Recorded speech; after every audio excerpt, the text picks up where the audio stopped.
ഈശോമിശിഹായ്ക്ക് സ്തുതിയായിരിക്കട്ടെ. എൻ്റെ പേര് അലിൻഡ. ഞാനൊരു ഡെൻറ്റിസ്റ്റായിട്ട് വർക്ക് ചെയ്യുകയാണ് അങ്കമാലിൽ. ഞാൻ എൻ്റെ ഈശോയെ കണ്ടുമുട്ടിയത് ഞാനൊരു 7-8 ക്ലാസ്സിലൊക്കെ പഠിക്കുമ്പോഴാണ്. ഒരു ധ്യാനത്തിലൂടെയാണ് ഞാൻ എൻ്റെ ഈശോയെ കണ്ടുമുട്ടുന്നത്. അപ്പോൾ ആ ധ്യാനത്തിന് പോകുമ്പോഴെന്ന് പറഞ്ഞു കഴിഞ്ഞാൽ വെക്കേഷൻ സമയത്ത് ഞാനൊരു കോൺവെൻറ്റ് സ്കൂളിലാണ് പഠിച്ചത്. അപ്പോൾ സിസ്റ്റേഴ്സ് നിർബന്ധമായിട്ട് ധ്യാനത്തിന് പോകണം എന്ന് പറഞ്ഞ് ഞാനും എൻ്റെ ഫ്രണ്ട്സും കൂടെ വെക്കേഷൻ അടിപൊളിയാക്കാൻ വേണ്ടിയിട്ട് ധ്യാനത്തിന് പോയതാണ്. ധ്യാനത്തിന് പോകുമ്പോൾ ബാഗിൽ നിറച്ച് ചിപ്സും മറ്റേ പെപ്സി അങ്ങനത്തെ സാധനങ്ങളൊക്കെ മേടിച്ചിട്ടിട്ടാണ് ഞങ്ങൾ ധ്യാനത്തിന് ചെല്ലുന്നത്. ധ്യാനത്തിൻ്റെ ദിവസങ്ങളൊക്കെ തുടങ്ങി. അത് കഴിഞ്ഞ് ഒരു 2-3 ദിവസമൊക്കെ കഴിഞ്ഞ് കഴിഞ്ഞപ്പോഴത്തേക്കും ഇങ്ങനെ ബ്രദർ ഇങ്ങനെ തലയിൽ കൈ വെച്ചിട്ടുള്ള പ്രയറും അങ്ങനത്തെ കാര്യങ്ങളെല്ലാം കഴിയാണ്. ഞങ്ങൾ ഭയങ്കര വർത്താനമായതുകൊണ്ട് എന്നെയും എൻ്റെ ബെസ്റ്റ് ഫ്രണ്ട് ഞങ്ങൾ രണ്ടുപേരും അടുത്തടുത്താണ് നിന്നത്. ഞങ്ങൾ രണ്ടുപേരും അങ്ങോട്ട് നീക്കി നടുക്കൊരു ചേച്ചീനെ നിർത്തി. അത് കഴിഞ്ഞ് ഇങ്ങനെ പ്രയർ തുടങ്ങുകയാണ്. ആരാധനയുടെ സമയമായി. അപ്പോൾ ബ്രദർ പറഞ്ഞു എല്ലാവരും സ്തുതിച്ച് പ്രാർത്ഥിക്കാൻ പറയുകയാണ്. ഈ സമയം കൃപയുടെ നിമിഷങ്ങളാണ്, സ്തുതിച്ച് പ്രാർത്ഥിക്കാൻ പറയുകയാണ്. അപ്പോൾ ഈ പ്രാർത്ഥിക്കുന്നതിൻ്റെ ഇടയിൽ ഞങ്ങൾ കണ്ണു തുറന്ന് എല്ലാവരെയും നോക്കുന്നുണ്ട്. അതിൻ്റെ ഇടയിൽ ഞങ്ങളുടെ തൊട്ടടുത്ത് നിൽക്കുന്ന ചേച്ചി വേറെ എന്തൊക്കെയോ സംസാരിക്കുകയാണ്. മനസ്സിലാവുന്നില്ല, മലയാളമല്ല, വേറെ എന്തൊക്കെയോ പറയാണ്. അത് കഴിഞ്ഞ് ഈ ഒരു അഡോറേഷൻ്റെ ഇതൊക്കെ കഴിഞ്ഞു. അത് കഴിഞ്ഞ് ബ്രദർ പറയാണ് ഇനിയും സാക്ഷ്യം പറയാനായിട്ട് താല്പര്യമുള്ളവർക്ക് മുന്നോട്ട് വരാമെന്ന് പറയാണ്. അപ്പോൾ ഈ ചേച്ചി ഇവിടെ നിന്ന് അങ്ങ് ഓടി മേളിലോട്ട് ചെന്നിട്ട് പറയാണ് എനിക്ക് ഭാഷാവരത്തിൽ സ്തുതിക്കാനായിട്ട് കഴിഞ്ഞു എന്ന്. അപ്പോഴാണ് ഞാൻ തിരിച്ചറിയണത്, ബ്രദർ ഇത്രയും നേരം സംസാരിച്ചുകൊണ്ടിരുന്ന ഭാഷാവരം എന്ന് പറയുന്നത് ഇതായിരുന്നല്ലേ എന്ന്. അപ്പം മുതലാണ് എൻ്റെ ലൈഫിലൊരു ടേണിംഗ് പോയിന്റ് തുടങ്ങുന്നത്. ധ്യാനത്തിനെ കുറച്ചും കൂടെ സീരിയസ് ആയിട്ട് കണ്ടു തുടങ്ങിയത് ആ ഒരു മൊമെൻറ്റ് മുതലായിരുന്നു. അതിനുശേഷം ഞാനും എൻ്റെ ഫ്രണ്ടും ഈ ഒരു ധ്യാനം കഴിഞ്ഞ് ഇറങ്ങുന്നതിന് മുന്നേ തന്നെ ഞങ്ങൾക്ക് ഭാഷാവരം കിട്ടണം എന്നുള്ള സ്പിരിറ്റിൽ രണ്ടുപേരും അങ്ങോട്ടും ഇങ്ങോട്ടും കാണും, പക്ഷെ മിണ്ടില്ല. റൂമിൽ ചെന്നാലും മിണ്ടില്ല. ഫുഡ് കഴിക്കും, പ്രെയർ ചെയ്യും, കിടന്നുറങ്ങും. അത് കഴിഞ്ഞ് ധ്യാനത്തിൻ്റെ ഇപ്പം നാളത്തെ കഴിഞ്ഞ് ധ്യാനം കഴിയുമെങ്കിൽ ഇന്ന് ഞാൻ നടക്കണം. അപ്പോൾ എനിക്ക് പയ്യെ വയറുവേദനയും ഭയങ്കര ബുദ്ധിമുട്ടായിട്ട് തോന്നുകയാണ്. അപ്പോൾ എനിക്കാണെങ്കിൽ എല്ലാ വർഷങ്ങളിലും കണ്ടിന്യൂസ് ആയിട്ട് യൂറിനറി ഇൻഫെക്ഷൻ വരും. അതായത് ഒരു മാറ്റമില്ലാതെ വരും. അപ്പോൾ സ്ഥിരം കാണുന്ന ഡോക്ടർ, സ്ഥിരം കാണുന്ന ആൻറ്റിബയോട്ടിക്സ് ഇത് തന്നെ. അപ്പോൾ എനിക്ക് മനസ്സിലായി പണി പാളി, യൂറിനറി ഇൻഫെക്ഷൻ ആയി തുടങ്ങി. അപ്പോൾ ധ്യാനം കഴിയാൻ ഇനി 1-1.5 ദിവസം കൂടെ ഉള്ളൂ.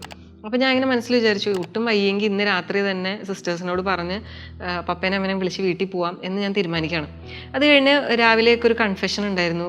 കുമ്പസാരമൊക്കെ കഴിഞ്ഞു. അത് കഴിഞ്ഞ് വൈകുന്നേരം ആയപ്പോൾ ആരാധനയ്ക്ക് ഇരിക്കുകയാണ്. അപ്പോൾ എനിക്ക് ഒട്ടും വയ്യ. ഞാൻ ബോട്ടിൽ പോയി വെള്ളം നിറച്ച് ഇടയ്ക്കിടയ്ക്ക് ഇങ്ങനെ കുടിക്കുകയാണ്. ഇടയ്ക്ക് വാഷ്റൂമിൽ പോവാണ്, തിരികെ വരാണ്. ഇതിങ്ങനെ റിപ്പീറ്റ് ചെയ്തുകൊണ്ടിരിക്കുക കേട്ടോ. അത് കഴിഞ്ഞ് അഡോറേഷന് കയറുന്നതിന് തൊട്ട് മുന്നേ ഞാൻ ഭയങ്കര വയറുവേദനയാണ്, ഒരു രക്ഷയില്ല, ഇരിക്കാൻ പറ്റുമെന്ന് അറിയില്ല. എൻ്റെ ചെയറിലൊക്കെ പോയിരുന്ന അഡോറേഷൻ കൂടാണ്. അഡോറേഷൻ കഴിഞ്ഞു, ഫുഡ് കഴിച്ച് കുളിച്ച് റൂമിൽ എത്തിക്കഴിഞ്ഞപ്പോൾ ഞാൻ ആലോചിച്ചു, അല്ല അഡോറേഷന് കയറുന്നതിന് മുന്നേ വരെ എനിക്ക് വയറുവേദന ഉണ്ടായിരുന്നു, പക്ഷേ ഇപ്പോൾ ഈ ഒരു നിമിഷം വരെ എനിക്ക് വയറുവേദന അനുഭവപ്പെടുന്നില്ല. ഇനിയും ഈ വർഷങ്ങൾ കഴിഞ്ഞ് ഞാൻ ഇന്ന് ഇവിടെ ഈ ഒരു കാര്യം പറയുമ്പോൾ പോലും എനിക്ക് യൂറിനറി ഇൻഫെക്ഷൻ എന്ന് പറയുന്ന ഒരു കാര്യം പിന്നെ എൻ്റെ ജീവിതത്തിൽ ഉണ്ടായിട്ടില്ല. ആ ഒരു സമയത്ത് എന്നെ ഈശോ തൊട്ട് സുഖപ്പെടുത്തിയ കുറച്ച് വളരെ ബ്യൂട്ടിഫുൾ ആയിട്ടുള്ള മൊമെൻറ്റിലൂടെയാണ് ഞാൻ കടന്നുപോയത്. അന്ന് ഞാൻ അനുഭവിച്ച് തുടങ്ങിയ എൻ്റെ ഈശോയുടെ സ്നേഹമാണ് ഞാൻ തിരിച്ചറിഞ്ഞു തുടങ്ങിയത്. അതിനുശേഷം എൻ്റെ ജീവിതം മുന്നോട്ട് പോയി. വർഷങ്ങൾ കഴിഞ്ഞു.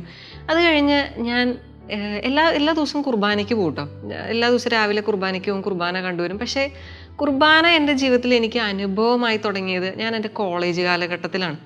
കാര്യം കോളേജ് കാലഘട്ടത്തിലേക്ക് ഞാൻ വരുമ്പോൾ എനിക്ക് പഠനത്തിൽ ഒത്തിരിയേറെ സ്ട്രഗിൾസ് ഉണ്ടായിരുന്നു. ഞാൻ ഒത്തിരിയേറെ സ്ട്രഗിൾ ചെയ്തൊരു കാലഘട്ടമായിരുന്നു ഒരു 5-5.5 വർഷം എൻ്റെ ലൈഫിൽ.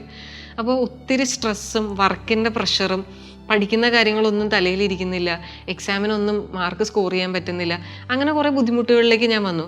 സപ്ലി അടിക്കുന്നു, അങ്ങനത്തെ കുറേ സ്ട്രഗിളിലൂടെ ഞാൻ കടന്നുപോയി. അപ്പോൾ അവിടെയെല്ലാം എത്തിയപ്പോൾ ഞാൻ എല്ലാ ദിവസവും കുർബാനയ്ക്ക് പോകുന്നുണ്ട്. പക്ഷേ ഈ കുർബാനയിൽ ചെല്ലുമ്പോൾ ഞാനൊരു കാര്യം തിരിച്ചറിയാൻ തുടങ്ങി. എനിക്കിങ്ങനെ വർക്കിൻ്റെ പ്രഷറൊക്കെ വരുമ്പോൾ ഞാൻ എൻ്റെ ഫ്രണ്ട്സായിട്ട് ഇങ്ങനെ ഡിസ്കസ് ചെയ്യും. പക്ഷെ അവരോടൊന്നും സംസാരിച്ചിട്ടും എനിക്ക് ഒരു കാര്യത്തിനും ഒരു സൊല്യൂഷൻ കിട്ടണില്ല. എൻ്റെ ആ ഒരു ടെൻഷൻ കൂടുന്നു എന്നല്ലാതെ എനിക്ക് അതിനൊരു പെർമനൻറ്റ് സൊല്യൂഷൻ ഇല്ല. ഞാൻ തിരികെ വൈകുന്നേരം വീട്ടിൽ ചെല്ലുമ്പോൾ നേരെ ഞാൻ കുർബാനയ്ക്ക് പോകും. കുർബാനയിൽ കുറച്ച് സമയം നിൽക്കും, ഈ കാര്യങ്ങളെല്ലാം സംസാരിക്കും.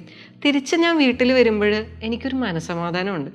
എൻ്റെ ഉള്ളിൽ ഞാൻ അനുഭവിക്കുന്ന ഒരു സമാധാനവും എല്ലാത്തിനും കറക്റ്റായിട്ട് ഇങ്ങനെ ഓർഡറിൽ ഇന്ന കാര്യങ്ങൾ ചെയ്യണം, ഇങ്ങനെ പോകണം, അങ്ങനെ ഒരു ഓർഡറും, അതുപോലെ തന്നെ കുറേ കാര്യങ്ങൾക്ക് തീരുമാനങ്ങൾ, കുറേ ഡിസിഷൻ എടുക്കാനുള്ള കുറേ കഴിവും, കഴിവെന്നല്ല, ഡിസിഷൻ എടുക്കാൻ എങ്ങനെ പ്രോപ്പറായിട്ട് ഡിസിഷനിലേക്ക് പോവാം എന്നുള്ള കുറച്ച് ബോധമൊക്കെ എനിക്ക് ആ സമയത്ത് വന്നു തുടങ്ങി.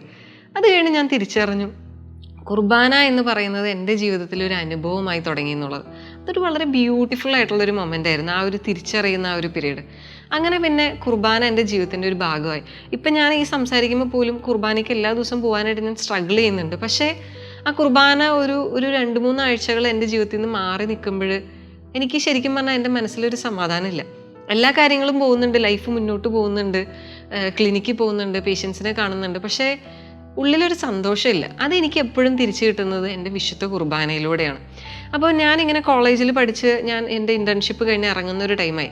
അപ്പോൾ ഇൻറ്റേൺഷിപ്പിൻ്റെ സമയത്താണെങ്കിലും ഞാനിങ്ങനെ വിശുദ്ധ കുർബാനയ്ക്കൊക്കെ പോകുമ്പോൾ വേറെ ആരോടും ഞാൻ ഷെയർ ചെയ്യാറില്ല. കുർബാനയിൽ എൻ്റെ ഈശോയുടെ അടുത്ത് മാത്രമാണ് ഞാൻ ഈ കാര്യങ്ങൾ പറയുന്നത്.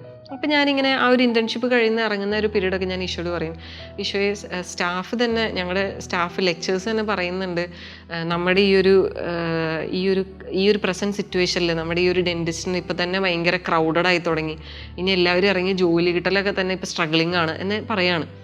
അപ്പം ഞാനിങ്ങനെ ശ്രദ്ധിക്കുക, ഞങ്ങൾക്കൊരു വേക്കൻസി ഗ്രൂപ്പ് ഉണ്ട്. വേക്കൻസി ഗ്രൂപ്പിൽ ഇങ്ങനെ വരുന്ന വേക്കൻസിയൊക്കെ ഞാൻ ഇങ്ങനെ നോക്കുകയാണ്. അപ്പോൾ എൻ്റെ വീടിൻ്റെ അടുത്ത പരിസരത്തൊന്നും ഒരു വേക്കൻസി ആ ഗ്രൂപ്പിൽ വരുന്നില്ല. അപ്പം ഞാൻ വിചാരിച്ചു, ഈശ്വര, സ്റ്റാഫ് പറയുന്നത് കറക്റ്റാന്ന് തോന്നുന്നു. ഇതിപ്പോൾ ഒരു വേക്കൻസിയിൽ ഇത് പഠിച്ചിറങ്ങി 5-5.5 വർഷം സ്ട്രഗിൾ ചെയ്ത് ഇറങ്ങിയിട്ട് വീട്ടിൽ വെറുതെ ഇരിക്കേണ്ടി വരുമോ എന്നുള്ളൊരു പേടിയായിരുന്നു എനിക്ക്. അപ്പോൾ ഈ ഇൻറ്റേൺഷിപ്പിൻ്റെ ദിവസങ്ങളിങ്ങനെ പോയിക്കൊണ്ടിരിക്കുകയാണ്. അപ്പോൾ ഞാൻ എൻ്റെ ഈശോയോട് പറയുന്നുണ്ട്, ഈശോയെ, ഇൻറ്റേൺഷിപ്പ് കഴിഞ്ഞ് ഇനി CV ഉണ്ടാക്കി ഇങ്ങനെ ഓരോ ഹോസ്പിറ്റലുകളും കയറി ഇറങ്ങി പണിയില്ലാതെ വീട്ടിൽ ഈച്ചനായിട്ട് ഇരിക്കേണ്ടി വരും, ഇത്രയും സ്ട്രഗിൾ ചെയ്തത് അതിനായിരുന്നോ എന്ന് ഞാനങ്ങനെ എൻ്റെ ഈശോയോട് ചോദിക്കുകയാണ്. നിനക്ക് എന്നെക്കുറിച്ചുള്ള പദ്ധതിയാണിത്, പക്ഷേ ഞാൻ വെറുതെ ഇരിക്കുമോ എന്ന് എനിക്കറിയില്ല. എനിക്ക് അപ്പോഴും ഒരു ഡൗട്ടാണ്. അതിനെല്ലാം ഉള്ളൊരു ഉത്തരം ഞാൻ എൻ്റെ ഇൻറ്റേൺഷിപ്പ് പീരീഡ് കഴിഞ്ഞില്ല, അതിന് മുന്നേ തന്നെ എനിക്ക് കിട്ടുകയാണ്. ഞാൻ ഇൻറ്റേൺഷിപ്പിൽ ഒരു ദിവസം ഇങ്ങനെ ഒരു ഡിപ്പാർട്ട്മെൻറ്റിൽ നിൽക്കുമ്പോൾ എൻ്റെ സാറ് വന്നിട്ട് പറയാണ്, അലിൻഡ, ഇവിടെ ഇങ്ങനെ ഒരു ക്ലിനിക്ക് ഉണ്ട്, നീ ഒന്ന് ജസ്റ്റ് പോയി നോക്കിയേ, നിനക്ക് ഓക്കെ ആണെങ്കിൽ നീ കണ്ടിന്യൂ ചെയ്തോ, അല്ലെങ്കിൽ വേണ്ട നീ ഡ്രോപ്പ് ചെയ്തോ, നീ 2 ദിവസം ഒന്ന് പോയി നോക്കുമെന്ന് പറയാണ്. ഞാൻ ഈ ക്ലിനിക്കിൽ കോൺടാക്ട് ചെയ്യുന്നവർ എന്നോട് വരാൻ പറയുകയാണ്, എനിക്കൊരു ഇൻ്റർവ്യൂ എടുക്കുന്നു. അത് കഴിഞ്ഞ് എല്ലാ ദിവസവും ഇപ്പം ഞാൻ ഈ വീഡിയോയിൽ നിങ്ങളോട് സംസാരിക്കുന്ന സമയം വരെ ഞാൻ ആ ക്ലിനിക്കിലാണ് വർക്ക് ചെയ്യണം. ഒരു CV-യുടെ ആവശ്യം ഉണ്ടായില്ല, എൻ്റെ വേറെ ഒരു ക്വാളിഫിക്കേഷനും ഒരു കാര്യങ്ങളും ആരും അന്വേഷിച്ചില്ല. ഞാനിപ്പോൾ ജോലിയിലാണ്. അപ്പോൾ ജോലി കിട്ടുമോയെന്ന് പേടിച്ചിരുന്നത് ഞാൻ എൻ്റെ ഈശോയുടെ അടുത്ത് മാത്രമേ ഷെയർ ചെയ്തുള്ളൂ. അതിനെനിക്ക് എൻ്റെ ആ ഒരു പീരീഡ് കഴിയുന്നതിന് മുന്നേ തന്നെ അതിനൊരു സൊല്യൂഷനും ആൻസറും എല്ലാം എനിക്ക് എൻ്റെ ഈശോ നൽകി. അപ്പോൾ ഇതുപോലെ എൻ്റെ ലൈഫിൽ എപ്പോഴും എന്നെ ടേക്ക് കെയർ ചെയ്യുന്ന, എന്നെ എപ്പോഴും കൊണ്ടു നടക്കുന്ന ഒരു സ്നേഹം ഈ നിമിഷം വരെ ഞാൻ അനുഭവിക്കുന്നുണ്ട്. ഇനി ഒരു വീഡിയോ എടുക്കുമ്പോൾ പോലും എനിക്ക് ഭയങ്കര ടെൻഷനായിരുന്നു, ഞാൻ എന്ത് പറയുന്നു.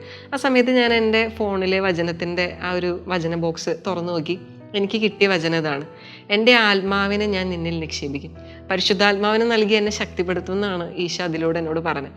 അതൊക്കെ എനിക്ക് ഒത്തിരി ബലം നൽകുന്നുണ്ട്. അതായത് ഒരു ഹ്യൂമന് നൽകാൻ പറ്റാത്ത വലിയൊരു കരുത്താണ് എനിക്ക് ആ ഒരു വചനത്തിലൂടെ. ഞാൻ ഇന്നിവിടെ നിൽക്കുന്നുണ്ടെങ്കിൽ എനിക്ക് അങ്ങനെയുള്ളൊരു വചനം കിട്ടിയതിൻ്റെ ഒരൊറ്റ ഉറപ്പിലാണ് ഞാൻ ഇന്നിവിടെ നിൽക്കുന്നത്, ഈ ഒരു വീഡിയോയിൽ നിങ്ങളുടെ അടുത്ത് സംസാരിക്കുന്ന പോലും. ഇതുപോലെ തന്നെ ലൈഫ് മുന്നോട്ട് പോകുന്നു. ഞാനിങ്ങനെ 2 വീലർ ഓടിക്കും. ഞാൻ 2 വീലറിലാണ് ഞാൻ കൂടുതലും യാത്ര ചെയ്യുന്നത്. ഞാൻ വണ്ടി ഓടിച്ചാണ് ജോലിക്ക് പോകുന്നതും വരുന്നതെല്ലാം. അപ്പോൾ ഇങ്ങനെ ഒരു ദിവസം, ഒരു സൺഡേ, ഒരു പള്ളിയിൽ നമ്മളൊരു പ്രോഗ്രാം കഴിഞ്ഞ് തിരിച്ചു വരാണ്. ഇവിടെ അങ്കമാലി ടൗൺ, അങ്കമാലി പരിചയമുള്ളവർക്കറിയാം, ടൗൺ അത്യാവശ്യം തിരക്കുള്ളൊരു സ്ഥലമാണ്. അപ്പോൾ അതിൻ്റെ അവിടെ തന്നെ ബസ് സ്റ്റോപ്പ് ഉണ്ട്. അപ്പോൾ ഞാൻ ഈ ബസ്സിൻ്റെ പുറകെ കൂടെ വരുന്നുണ്ട്. ബസ് നിർത്തി കഴിഞ്ഞപ്പോൾ എൻ്റെ വണ്ടിക്ക് അതുവരെ കംപ്ലൈൻ്റ് ഒന്നുമില്ല, ഓണൊക്കെ അടിക്കും, ബ്രേക്കൊക്കെ ഉണ്ട്, കുഴപ്പമൊന്നുമില്ല. ഈ ബസ് നിർത്തി കഴിഞ്ഞപ്പോൾ ഞാൻ ബസ്സിൻ്റെ പുറകിൽ സ്വാഭാവികമായിട്ട് ഞാൻ ഓവർടേക്ക് ചെയ്ത് കയറാണ്. അപ്പോൾ ഓപ്പോസിറ്റ് ട്രാക്കിൽ വണ്ടികൾ ഇങ്ങനെ 4-5 നിരയൊക്കെ ആയിട്ട് ഇങ്ങനെ കയറിയാണ് വരുന്നത്. ഞാൻ വണ്ടി കൈ കൊടുത്ത് കയറി പോകുന്നതും വണ്ടിയുടെ ആക്സിലേഷൻ കേബിൾ പൊട്ടി. വണ്ടിയുടെ ആക്സിലേഷൻ, ഞാൻ എത്ര സ്പീഡിലാണോ ഈ വണ്ടി ഓവർടേക്ക് ചെയ്യാൻ കയറിയത് ആ സ്പീഡിൽ വണ്ടി മുന്നോട്ട് പോയിക്കൊണ്ടിരിക്കുകയാണ്. അപ്പോൾ ഈ ബസ് നിർത്തിയപ്പോൾ അവിടെ ചെറിയൊരു ബ്ലോക്ക് വന്നു. ആ ഒരു ബ്ലോക്കിൽ ബസ്സിൻ്റെ ഫ്രണ്ടിൽ കുറച്ച് വണ്ടികൾ ഉണ്ടായില്ല. ആ ഗ്യാപ്പിലേക്ക് എൻ്റെ വണ്ടി ഇരച്ചു പോവുകയാണ്. അതായത് ഞാൻ ആ ഓവർടേക്ക് ചെയ്യാൻ എടുത്ത സ്പീഡിൽ അങ്ങനെ തന്നെ മെയിൻറ്റെയിൻ ചെയ്ത് വണ്ടി ഫ്രണ്ടിലേക്ക് പോവാം. സാധാരണ ആക്സിലേഷൻ കേബിൾ പൊട്ടിക്കഴിഞ്ഞാൽ ബ്രേക്ക് കിട്ടുമെന്നാണ് മെക്കാനിക്ക് പറഞ്ഞത്. പക്ഷേ എൻ്റെ വണ്ടിക്ക് ആ സമയത്ത് ബ്രേക്കും ഇല്ല, ഫ്രണ്ട് ബ്രേക്കും ബാക്ക് ബ്രേക്കും ഒന്നും വർക്ക് ചെയ്യണില്ല. ഈ 100 സ്പീഡിൽ ഞാൻ ആക്സിലേഷൻ കൊടുത്ത് വണ്ടി പോവാണ്. ആ ഒരു സമയത്ത് എൻ്റെ നല്ല ജീവൻ പോയി എന്ന് വേണം പറയാൻ. കാര്യം ഞാൻ ആ ഒരു സമയത്ത് പേടിച്ചതും ഞാൻ എന്ത് ചെയ്യും എനിക്കറിയില്ല, ഈ വണ്ടി എങ്ങനെ നിർത്തും എന്ന് എനിക്കറിയില്ലാത്തൊരു സിറ്റുവേഷൻ ആയിപ്പോയി. ഞാൻ ഇങ്ങനെയാണ് പ്രാർത്ഥിച്ചത്, എൻ്റെ തമ്പുരാന് ഞാൻ എന്ത് ചെയ്യും, വണ്ടി ബ്രേക്ക് പിടിച്ചിട്ട് നിൽക്കണില്ല, ആക്സിലേഷൻ കുറച്ചിട്ട് നിൽക്കണം, ഞാൻ എന്ത് ചെയ്യും. അപ്പം എൻ്റെ മനസ്സിൽ വരാണ്, ഓക്കെ, വണ്ടി സൈഡിലേക്ക് കൊണ്ടുവന്നിട്ട് പോസ്റ്റുമേ അല്ലെങ്കിൽ അങ്ങനെ എന്തെങ്കിലും, ഇപ്പോൾ എന്തെങ്കിലും ഒരു സാധനം കിടക്കുന്നുണ്ടെങ്കിൽ, ഒരു കല്ലോ അങ്ങനെ എന്തെങ്കിലും കിടക്കുന്നത് അതും ഇടിച്ച് നിർത്താം എന്ന് കരുതാണ്. ടൗൺ ആണ് കേട്ടോ. ഞാൻ വണ്ടി ലെഫ്റ്റ് സൈഡിലേക്ക് ഒതുങ്ങുകയാണ്. ആ സ്പീഡിൽ അങ്ങനെ തന്നെ വണ്ടി ലെഫ്റ്റ് സൈഡിലേക്ക് ഒതുങ്ങുകയാണ്. അത് കഴിഞ്ഞ് മുന്നോട്ട് പോയിക്കൊണ്ടിരിക്കുകയാണ്. അപ്പോൾ എൻ്റെ ഉള്ളിൽ എനിക്കറിയില്ല, ആ സമയത്ത് ഈശോ ആണെന്ന് ഞാൻ വിശ്വസിക്കുകയാണ്. എന്നോട് പറയുകയാണ് വണ്ടിയുടെ കീ ഓഫ് ചെയ്യാൻ. അപ്പോൾ തന്നെ വണ്ടി ലെഫ്റ്റിലാണ്, ഞാൻ വണ്ടിയുടെ കീ അപ്പോൾ തന്നെ ഓഫ് ചെയ്യണം. വണ്ടി സഡൻ ഇട്ടോലെ അവിടെ തന്നെ നിൽക്കുകയാണ്. ആ ഒരു സമയത്ത് എനിക്കുണ്ടായൊരു വികാരം എനിക്ക് പറഞ്ഞറിയിക്കാൻ പറ്റില്ല. ഞാൻ ഇപ്പം മരിക്കും, എന്താ പറ്റാൻ പോണേന്നുള്ളൊരു ടെൻഷനിലാണ് ആ വണ്ടി മുന്നോട്ട് പോയതും. ആ ഒരു സമയത്ത് ആ ഒരു കീ ഓഫ് ചെയ്താണ് ഞാൻ നിന്നത്. എപ്പോഴും വണ്ടി ഓടിക്കുമ്പോൾ ഇപ്പം ഞാൻ വരുമ്പോൾ പോലും ഞാൻ കർത്താവിൻ്റെ സംരക്ഷണം ചൊല്ലിയിട്ടാണ് വണ്ടി ഓടിക്കുന്നത്. എനിക്ക് എൻ്റെ തമ്പുരാൻ നൽകിയ വലിയൊരു സംരക്ഷണത്തിൻ്റെയൊക്കെ ഒരു വലിയ അടയാളമാണ് ഞാൻ എൻ്റെ ഈ ലൈഫിൽ കണ്ടുവന്നുകൊണ്ടിരിക്കുന്നത്. അപ്പോൾ ഇത്രയും സ്ട്രഗിൾ ഉണ്ടെങ്കിലും എനിക്ക് ഇടയ്ക്കിടയ്ക്ക് തോന്നും ഞാൻ കുർബാന മിസ് ചെയ്തല്ലോ, എനിക്കൊരു ഒരുക്കമില്ലാന്ന് തോന്നുമ്പോഴും എൻ്റെ ആ ഒരു കുറവുകളിലൂടെ എന്നെ സ്നേഹിക്കുന്ന ഒരു തമ്പുരാൻ്റെ സ്നേഹമാണ് ഞാൻ ഈ അനുദിനം അനുഭവിച്ച് വരികയാണ്. അപ്പോൾ ഈ ഒരു എക്സ്പീരിയൻസ് എനിക്ക് നിങ്ങളോട് ഷെയർ ചെയ്യണമെന്നുണ്ടായിരുന്നു. Praise God.